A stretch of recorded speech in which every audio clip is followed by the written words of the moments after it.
Welcome to the Contrarian Investor Podcast. We give voice to those who challenge a prevailing sentiment in global financial markets. This podcast is for informational purposes only. Nothing on this podcast should be taken as investment advice. Guests were not compensated for their appearance, nor do they supply payment in order to appear. Individuals on this podcast may hold positions in the securities that are discussed. Listeners are urged to educate themselves and make their own decisions. This podcast episode may have ads and the occasional announcement. To listen without ads or announcements and take advantage of a host of other benefits, consider becoming a premium subscriber. Visit the website contrarian.supercast.tech. That's TECH for more information. Now, here's your host, Mr. Nathaniel E. Baker. Here with Peter Kraus, CEO of Aperture Investors in New York. Peter, thank you so much for joining the Contrarian Investor Podcast today. Happy to be here. Thanks for having me. You have some contrarian views here on interest rates, on the economy, and on bond markets. And big picture economy, of course, we're all talking about a soft landing to the point where this has pretty much become the base case. And you're on board to an extent, but maybe less so for the long term. So I'll let you talk about this. Tell us your views on the economy and the potential soft landing. So I think the soft landing concept, which is of course the objective of the Fed, and is of course the expectation and hope for every investor, is something that we are likely to see in the next month or so, maybe even 2 months, but it's very transitional. I don't actually believe the soft landing can eliminate the impact of a significant growth slowdown. I'm not going to use the recession word because the recession is a highly technical term as defined by some group of economists who decide that the period you've been through is a recession or not a recession. But significant growth slowdown is effectively what a recession is. And it could be negative growth, or it could just be significantly negative second derivative changes. Both are, the same sort of thing. So I do think that we are going to see that significant negative growth second derivative. I think that's going to occur. And I think it is in the process of occurring. So right now we're measuring this and saying employment is still pretty positive. We see consumers continuing to buy. We see jobs being created, although at a much lower rate. But we're also seeing signs of growing credit concerns, of higher credit card risks and reserves, of bank stress, not relative to liquidity, but relative to credit losses. And that's because the Fed is very aggressively raised rates and continuing to raise rates. Even if it doesn't take rates up in the next few time periods, it's still at a relatively high level. So I think what will happen is that financial constraint that's caused by the Fed increasing interest rates and has been lessened significantly by the stock market rising, which is a liquidity provider, not a liquidity, remover, that's going to stop. And the Fed's going to continue to take liquidity out. The Treasury is going to sell lots of securities at the long end of the yield curve and take more liquidity out of the system. And that's going to conspire to create this much faster slowdown in growth. And I think that happens by the end of the year. Okay. So it sounds like you didn't say this, but do you think there's a chance the Fed could break more stuff? We had the bank crisis in the spring, seems to have been resolved, but that was one of the things people have pointed to with these higher interest rates. Do you think there's potentially other things like that looming? Break versus eliminate the weaker credits in the system. So I don't think they're going to break more stuff. I think what broke is probably the limit of what is going to break. What actually occurred in March and April was a liquidity crisis on selected bank balance sheets. Liquidity crises are acute, deep, fast. So I think most of that has occurred, because if it was going to occur, it would have. I think the credit issue, though, is a much slower, longer, not necessarily more painful, but painful process. And what creates the credit risk is two things. One, lower incomes or revenues on the part of companies or individuals. So inability to pay the interest, which is much higher, or more likely, inability to refinance. And it's, I think, the refinancing issue that is going to be the biggest problem. And that's because interest rates are literally 400 basis points higher. And I think that companies are not going to be able to, all companies are not going to be able to easily refinance themselves.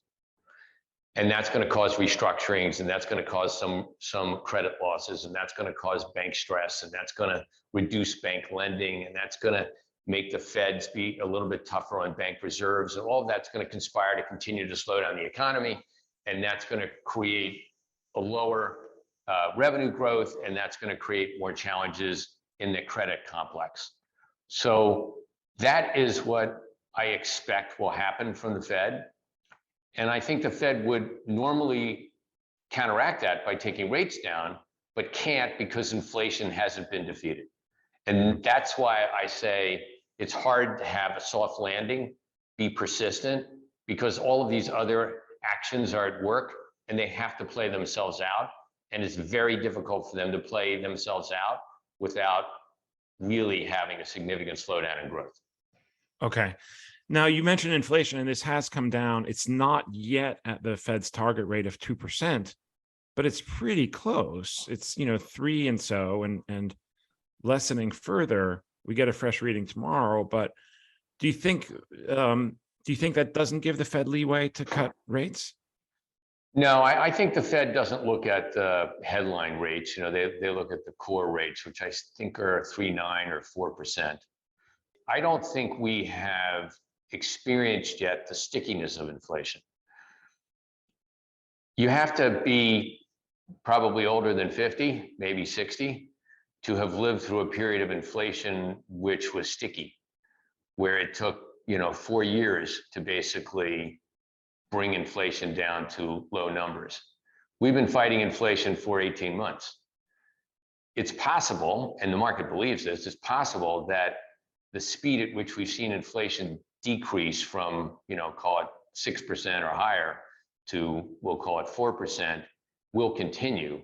But it stands to reason that as you get closer to the target, the speed at which inflation drops slows.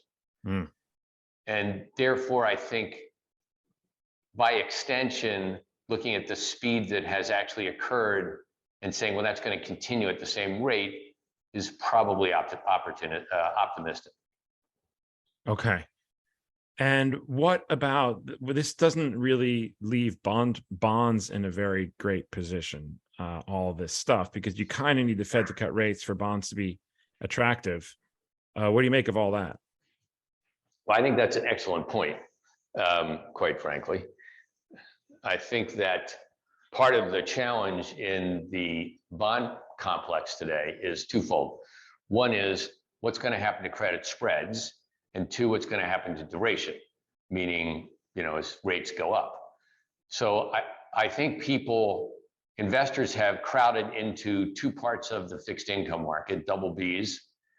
So call it the high yield space, not triple Cs. There's some selected triple Cs that you would own, but double Bs are very tight. And investment grade, because people are searching for safety. And investment grade people have some duration. So their duration is probably, or using years instead of duration, years maturities, probably in the middle, 5 to 7 year final maturities. So if the yield curve, what happens to the yield curve here is obviously going to have a significant effect on those positions. Right now, the carry that's being earned in those trades is attractive. That's why people are doing it. But with carry trades, you always have significant risk to shifts in the yield curve or credit losses.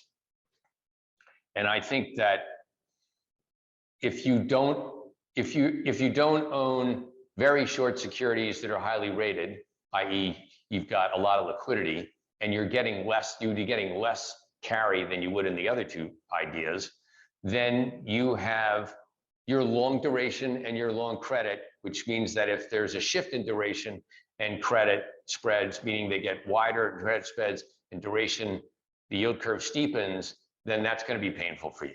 And even if the yield curve goes down, the long end goes down because we have a significant growth rate on, or even a recession, that's not going to be offset by the credit spread widening. That's going to be worse for you. You won't get a net positive. The credit spread widening will be offset to some extent by lower interest rates, but not enough. Mm-hmm. So that carry trade is a risky trade, but that's where all the money is sitting. Yeah.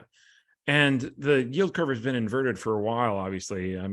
Several instruments, short-term yields much higher than long-term. Do you think that resolves itself in any way? Sure, that does. Because it's not a natural position for the yield curve to be in, and it's there because the Fed is driving interest rates up on the part of the yield curve it can control, which is the short end. And the long end is reflecting investors' expectations about inflation. So that's why I was focusing on what is the long-term expectation for inflation. If the long-term expectation for inflation is 2%, and that turns out to be accurate, then the long part of the curve will stay pretty much where it is. It's at 4. If long-term inflation is 2, 2.5, real rates are 1.5, 2. That's reasonable. And then what happens is the yield curve pivots on the long point, and the short end comes down, and that's how it steepens. If the long-term inflation rate is higher than 2, so call it 2.5 or 3, then that 10-year rate has to go up a little, maybe 50 basis points. And then the yield curve doesn't just pivot, it actually goes up and goes down at the same time. So I think it's one of those two things. Mind you, it's not a great answer to have the long end of the curve actually rally in rates, because that probably means we have a recession. Right. And credit spreads are a lot worse. Yeah. Curious, what types of, catalysts are you looking for here? You said that we probably have, and to your point, timing is everything. And you said we probably have a couple months left of this, soft landing scenario before we hit trouble. What kind of stuff are you looking at? You mentioned consumer, you mentioned employment. Is there anything else? Yeah, so I think, let's talk about equities and let's talk about debt. I think, investors would say that the debt markets usually are preceding the equity markets. It's a little like, well, if you talk to a credit guy, that's what they'll say. If you talk to an equity person, they'll say the opposite. Right. So there's no conventional wisdom on that that's consistent over time. I think that the two things that are challenging in the market is what will happen to credit spreads as the economy slows down, and how will equity investors look through that or not in evaluating how much risk they want to put on in the equity market. Okay. So on the first point, I think credit spreads are likely to widen as we move into this slowing and hit refinancing cycles. And we certainly see that in real estate. And commercial real estate is where there's the most stress right now. It's the most palpable.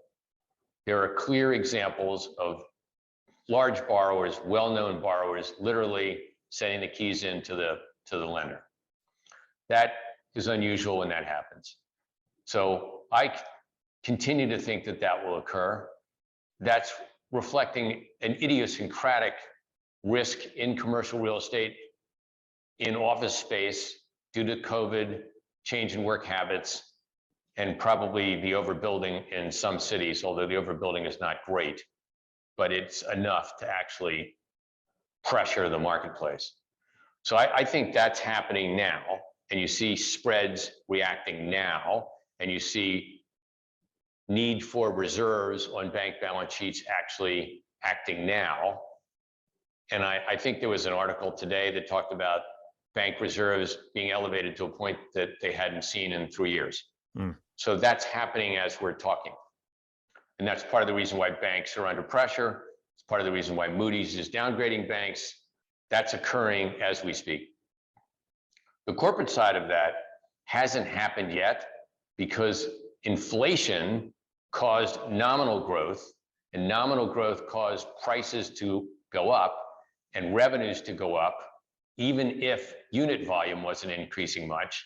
That created more revenues, that created more operating earnings, that covered the increase in interest rates, and therefore you didn't see credit spreads act that badly, except for the bank crisis in which they blew out for 45 days and then came back. So now we're looking at, well, what happens to credit when you start to hit refinancing cycles and you can't refinance 100% of the credit? And that's the next event that will cause credit spreads to actually expand. Mm-hmm. How fast they will expand ahead of that without those events occurring? Generally, those events have to actually happen before the spreads actually start to react fully. Now the equity market. Sick of me yet? Become a premium subscriber and avoid all ads or interruptions. Other benefits as well.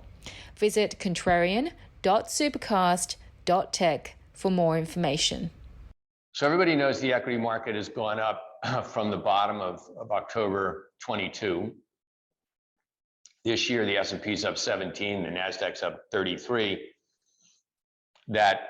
Those are big numbers, but they are off of a low base. So let's not forget that point. The equity market is still not back to where it was at its peak, which was 4,800. So what do we make of it? It's also very narrow. We know that there are 7 companies that are driving a large part of that valuation. And there's some idiosyncratic elements to that. We also know that AI has played a significant part in the valuation. So what happens now? Does the rest of the market catch up? Or do the leaders that have taken the market up as much as it has shrink back down to where the rest of the market is? That is a conundrum. And frankly, that's challenging to figure out. Right. What I think is likely to happen is we're going to see some volatility here. Market's going to go up and down, until we get into late fall, early winter. And at that point, I would expect the Fed's interest rate policy to start to have an effect on the things I've been talking about: refinancing, slowing economy, be more clear, unemployment rising. And then I think the equity market will look through that to 24, 25 and start to say, wow, on a sequential basis, I'm going to see some big increases here. Mm-hmm. And consumer companies are likely to see the first effect of that, because the consumer companies already contracted significantly in 22 and in 23. Mm-hmm. So we're likely to see expansion in 24 and 25 on that second derivative. So I think consumer companies are going to be the leaders out of this cycle. Oh, really? Okay. So they're going to bounce as early as next year. Perhaps even later this year, because the equity market will look ahead. Okay. Now, where the consumer is concerned, the consumer has been stubbornly persistent here throughout the llast couple of years, and due to COVID, due to transfer payments, due to student loan, cessation. Now student loans, people are paying them. Right. Yeah. You also have to remember one really big thing for any homeowner. Any homeowner, 90% of which are financed with fixed rate mortgages. They have 30-year mortgages at very low interest rates. So what that means is you're not going to see people sell their house because then they lose the interest rate, but they do have a lot more disposable income. And they're going to use that to upgrade their house. And you're seeing that today in companies that actually service that part of the market. They declined, those companies' equities declined significantly in 22 and in early 23, and now they're recovering because people are actually not selling their house, but putting a new room in, a new deck, a new X, whatever it is. And that, I do think the consumer is going to continue to be persistent there. Okay. Now, the most recent Home Depot earnings actually spoke to the opposite happening a little bit. Now, that's just one company. I think Lowe's might have said the same, but they said that they were seeing fewer big ticket item purchases. And if you recall, granted, that was already 3 months ago. No, I think that's true. But again, I'm talking about what's the equity investor going to think? So if you're seeing those decreases now, Yeah. then you have to look out over time and say, okay, but what do I think is going to happen in the future? And is that rate of change positive? Because remember, the equity investor is always looking at the differential. They're not looking at, what actually happened. Did it go down? Did it go down more or less than the last quarter? And if it went down in the last quarter and it goes up in this quarter, then I'm interested because I'm going to see growth. So the fact that Home Depot is reporting weaker sales, that's probably what we'd expect to see. Now, the one equation here, the one part of this whole mix is employment, of course. And if you don't have people employed, then they can't really make investments in their home or in anything else, and consumption comes down, blah, blah, blah. But it doesn't sound like you're expecting very much in terms of the employment figures, or the unemployment figures, I should say. Well, I think that we're going to see unemployment go up. It's way too low. Yeah. I mean, it's under 4. Yeah. I mean, it's easy for us to have an unemployment rate at 5. Until you get to 6 or 7, you're not in any stress. An unemployment rate between 4 and 5 is, you could argue 4 to 4.5 is full employment. 5 is, slight softness in the marketplace. So, and that's a big move. That's a 1+% increase in the unemployment rate on the nation's worker force. So that's a lot of unemployed people. So I expect that will happen, and I expect that that'll have some negative effect on the consumer for sure. But that'll be the end of the cycle. Yeah. Okay. And remember, employment is a lagging indicator. Right. So the market's going to be ahead of that. By the time you see that, the market's going to be up. Okay. Interesting. Peter Kraus, very interesting conversation here. I want to take a short break and come back and ask you some more stuff about yourself, about your firm. There are some other topics we haven't talked about yet, including China. That's been in the news. I want to get into that. But let's first take a short break and allow our sponsors to be heard. If you are a premium subscriber, you will not get the break. Do not touch the dial. We'll be right back. In fact, we already are. And to become a premium subscriber, visit the website contrarianpod.substack.com and sign up. We hope you're enjoying this episode of the Contrarian Investor Podcast, where we give voice to those who challenge a prevailing narrative in global financial markets. Consider becoming a premium subscriber. For $9 a month or less, premium subscribers receive a number of benefits. Podcasts are posted immediately after they're recorded. Transcripts are made available within 24 hours. Premium subscribers get direct access to the host, and of course, there are no ads or interruptions. Visit contrarian.supercast.tech for more information. By the way, you don't need the .tech suffix to get to that website. .com will do the trick. And we also have a Substack where you can sign up for the same prices, same benefits, same details. contrarianpod.substack.com. So if you already have a Substack account and use it, or have the app and use that, that's probably the best way to go. So contrarian.supercast.com or contrarianpod.substack.com. Whole bunch of benefits, including, of course, getting this episode up to a week early without ads or annoying announcements.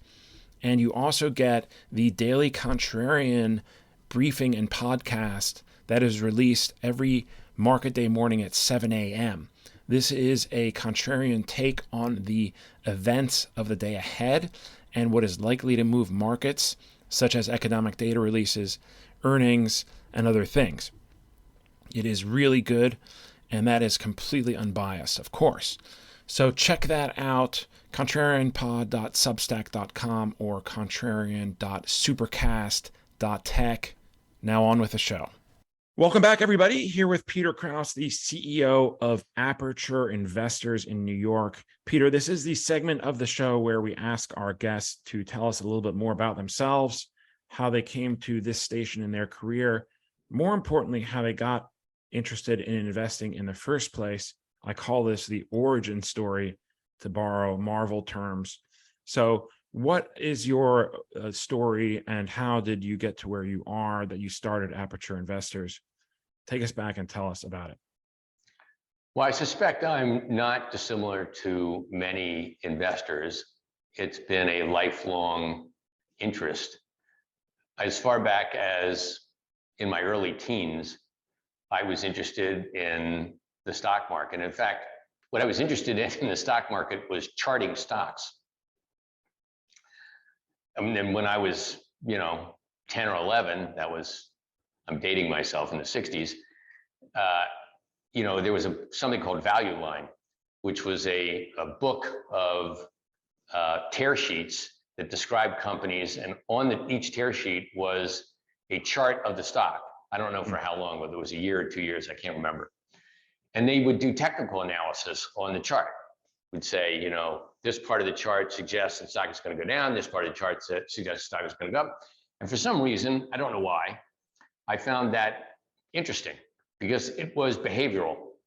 And I think that the market is this weighing machine, and over long periods of time, it's very efficient, but over short periods of time, it's inefficient.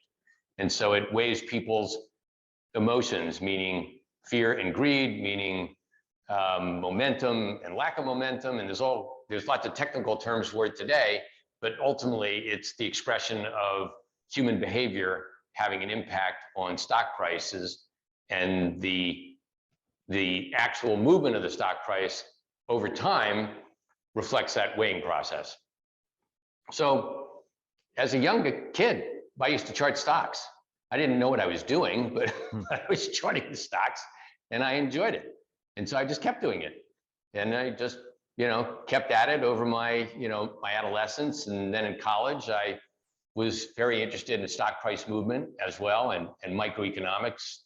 And then as a career, I started off as an accountant, as a public accountant, because I was interested in numbers as well, which is obvious from the charting. And then I made a significant move in my career to go work at Goldman Sachs in 1986. And I was at Goldman Sachs for a long time, and ultimately retired from the firm as the head of their investment management division and a member of their senior management team. And I decided I would retire and run a public company in the asset management space. And I ran AllianceBernstein for almost 10 years, and then retired from there and decided that I still liked stocks, I still liked investing, but I had found over that time period that there were some real maladies in the business. There was a misconception, or a misdirect, or a misalignment, better said, between the incentives paid to investors and the objective of the investor. And what I learned over 40 years in the financial industry is that financial investors are very Pavlovian. If you pay them to do something, they will do it. And there's no mistaking that. And so you need to be thoughtful about aligning how you compensate somebody, because that incentive system drives their behavior, and behavior drives their investing, and investing drives their returns. So I thought there was little attention paid to that alignment in the industry, where people are basically paid whether or not they perform. And even in the higher fee segments of the industry, call it the hedge fund industry or the private equity industry, people are still paid a lot to gather assets. And they can gather more and more assets and have their alpha shrink and still make more money. And you, as the investor, didn't hire me as the portfolio manager to do that. You gave me your money because you want me to perform, which means beat the index or beat zero or whatever the benchmark is. So I thought the best way to deal with that would be to come up with a different incentive system that actually was focused on incentivizing the manager to actually perform. And I felt that if you did that at the manager level, you would also attract the best managers, because the best managers know they perform and they want to get paid for that. And so what you need in investing is incentive alignment, the best talent, and the ability to control capacity. Because as assets get bigger, it's always harder to perform. It is a sine qua non, it's a principle, it's like gravity. So you need an incentive system that says to the manager, look, if you take more assets, it may not be financially rewarding for you to do that. So don't take more assets, because you'll make more money if you don't. So it's three parts. It's not just a fee. It's not just to get the best manager. It's also control the capacity. And if you have an environment or an incentive structure that does that, I think you can attract the best people, have the best manufacturing facility for alpha, and satisfy the client with an objective that's consistent with their aspirations. Okay. So that's why we built Aperture, to do that. Now, you don't find that, well, a couple of questions here, and I've studied hedge funds for, most of my career and followed them, but I guess, first of all, wouldn't this incentivize excessive risk taking if, or the compensation is based all on returns? Well, the funny argument is you say to people, well, you're just going to pay me on returns. Don't pay me any management fee. Yeah. And of course, then the answer is, well, if you do that, then if you don't perform, how are you going to sustain yourself? So obviously you have to have some management fee. So then you say, well, but I don't want to pay you that much on performance because that could incentivize you to take risks. So I'll give you more in management fee. Well, where's the sweet spot before you're giving them so much in management fee that they don't take any risk because you don't pay them to take risk? All right. So at the end of the day, you have to hire the manager who ultimately you believe can control their risk, can perform, and will get paid and will make you money. Because everybody has to take risk. You can't take risk without,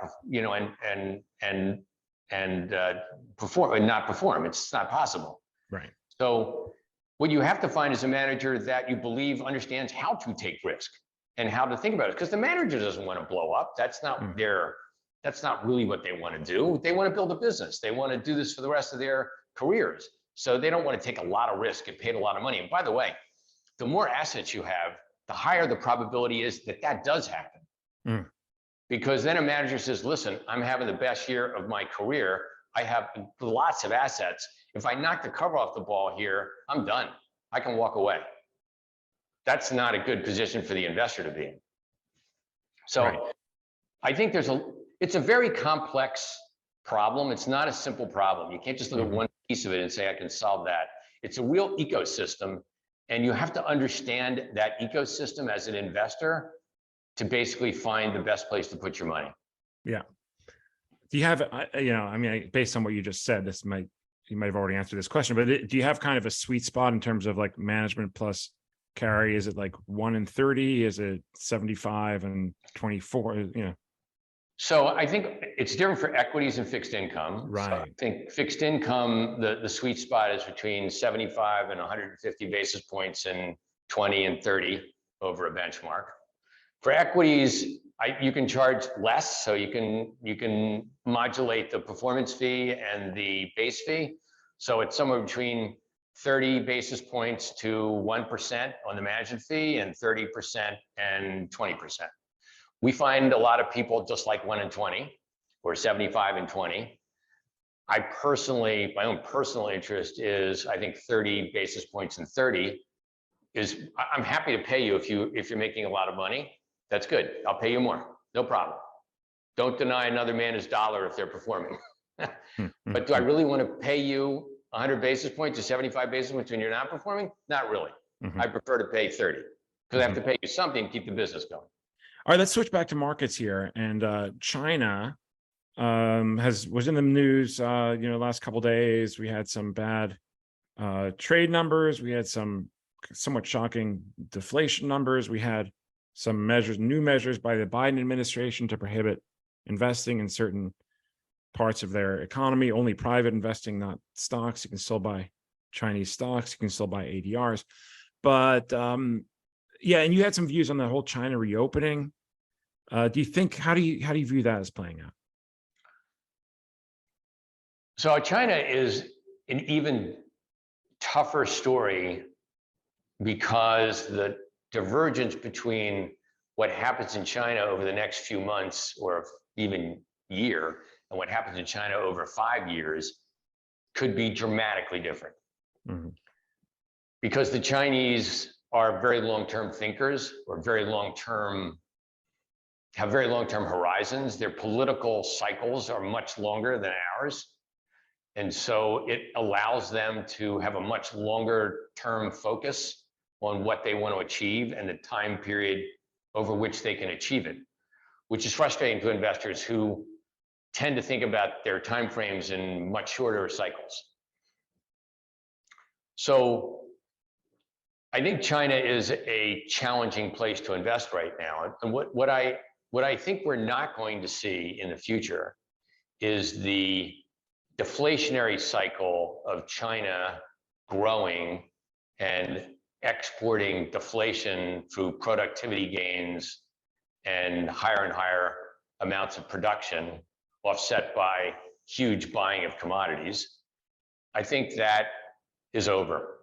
China's reached a point where it could impact the marginal price on commodities because it's still a big buyer on the margin, but I think its impact on emerging markets growth is significantly diminished. Not because of anything other than it's just gotten big, and you can't move a big thing that fast.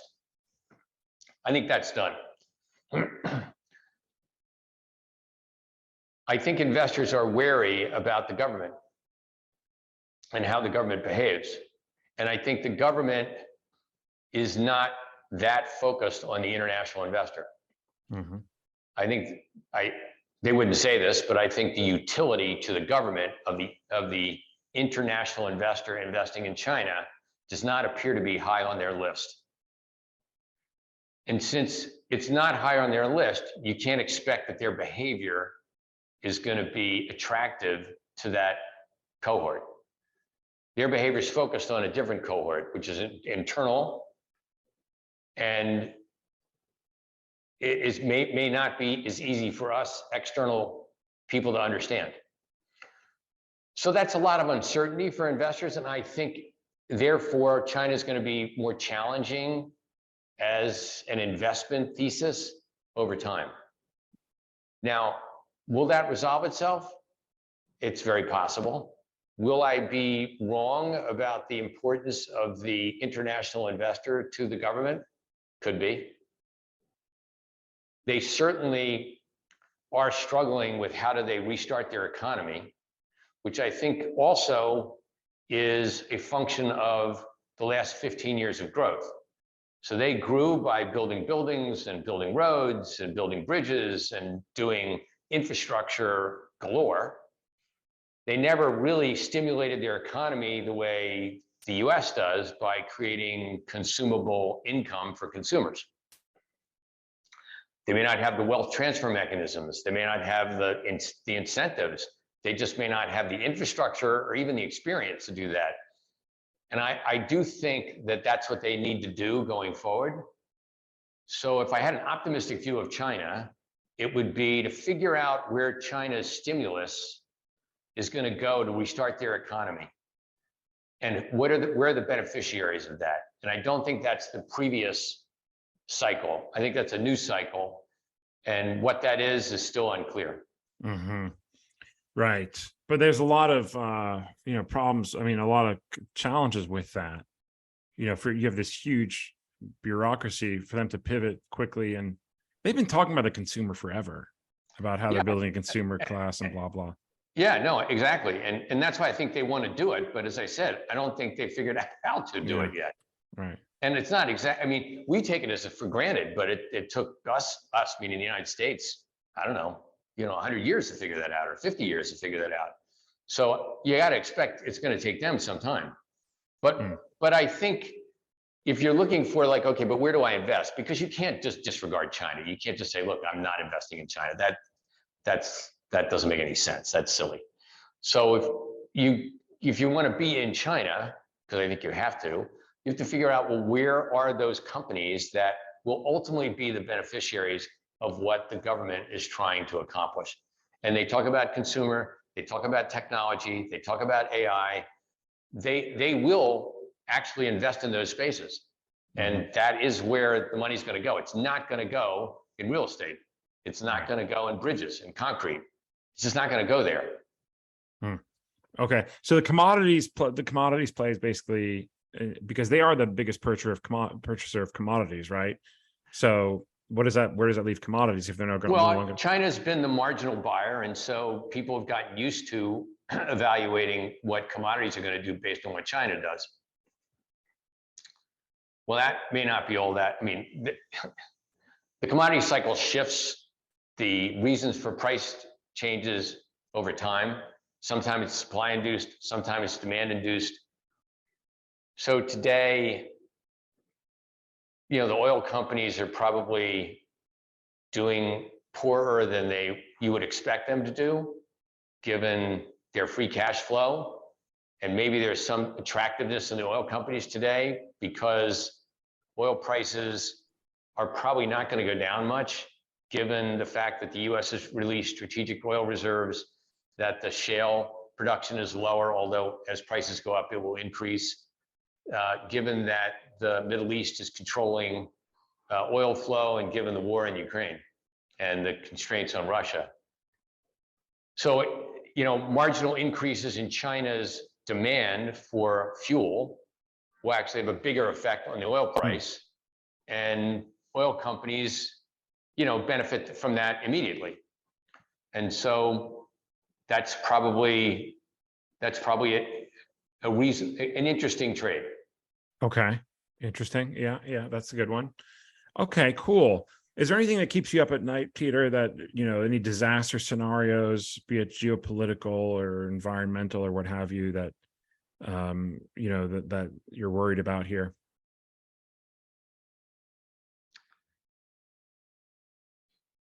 I, like everybody else, worries about the obvious. Is the war in Ukraine going to end or get worse? Will there be a kinetic conflict in the Asia Pacific? That would be a disaster. I don't really remember a time in my life when there wasn't some risk of those things in the world. Maybe the risks get bigger, maybe the risks get smaller, but we've never lived really without those risks. And I think that they remain, and I think investors pretty much invest through them unless they become hot. And the Ukraine war became hot, and now it's kind of like white noise. It could get hotter, that would change people's investors. It could get colder, that would change people's investors. But what it is today, it's just white noise. And I don't think it's going to amount to much. If China were to invade Taiwan, which I think is highly unlikely, almost remote, or there was some other conflagration, which is less remote in that part of the world, that obviously would have a acute effect on markets, but I don't expect it to be long lasting. I tell you the one scenario that I do worry about, which goes back to this longer term inflation expectation problem.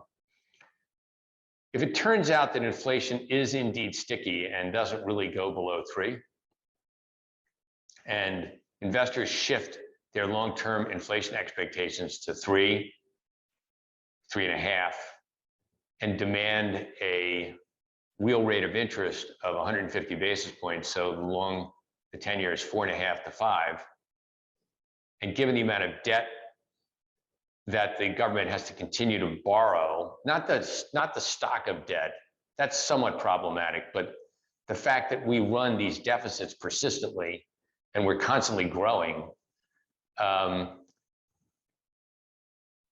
that may not be offset by nominal growth in GDP. And I think that could create a condition where bonds continue to do poorly and growth is not that robust. Refinancing risk accelerates. And at some point, we'd have a bigger recession. Mm-hmm. That's sort of my real worry. Or potentially stagflation, based on what you're describing. Yes, you would have stagflation, and then you'd have the recession. Mm-hmm. Mm-hmm. Okay. And what would you, if you had to game it out, model it out, what would you say are the percentages of that versus the other scenario you talked about earlier?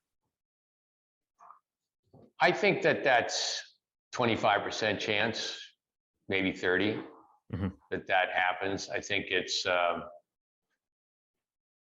my 50% probability is that you get this soft landing evolving into a harder landing, whether it's a recession or not, doesn't really matter, and a recovery. And that the inflation rate doesn't get stuck at 3, it gets stuck at 2.5, and we can manage that, and that works just fine. All right. It sounds like, to not get ahead of ourselves here, but next year we're going to be hearing a lot about this election. Last question. Yes, and in an election year, it would be highly unusual for the administration in charge not to spend money. Right. So it's tough to have a recession in an election year. George Bush had one, George Bush the first, and contributed to his lack of a second term, not the only reason. But it's unusual. So you would expect the administration to find ways to spend. Fiscal spending doesn't really drop. And it's really, 25, 26, where these issues I'm talking about, start to really bite. Yeah. I was going to say, so it sounds like this will likely not happen in a time where it endangers the Biden. No, the credit spread widening, that happens in the next 6 to 9 months. Right. Bank issues will come to the fore. We'll see bankruptcies, we'll see restructuring. You're going to see that in commercial real estate. All that's going to occur, but the consumer probably, powers the economy through to some growth, as opposed to, a negative growth, unless there are more job losses than we're expecting. Right. But even then, you would expect the government to flood I would expect the government to do that because it's an election year. Absolutely. Very good. Peter Kraus, thank you so much for joining the Contrarian Investor podcast today. In closing, maybe you can tell our listeners how they can find out more about you, more about your firm, whether you're on the social media, and I will include all this in the show notes so people can access it. Well, you can find out about Aperture Investors by Googling Aperture and going on the website. It's quite descriptive of the products and the firm. And I am on social media, LinkedIn and Instagram and other places. So it's not hard to find us. Okay. I will put those links in the show notes.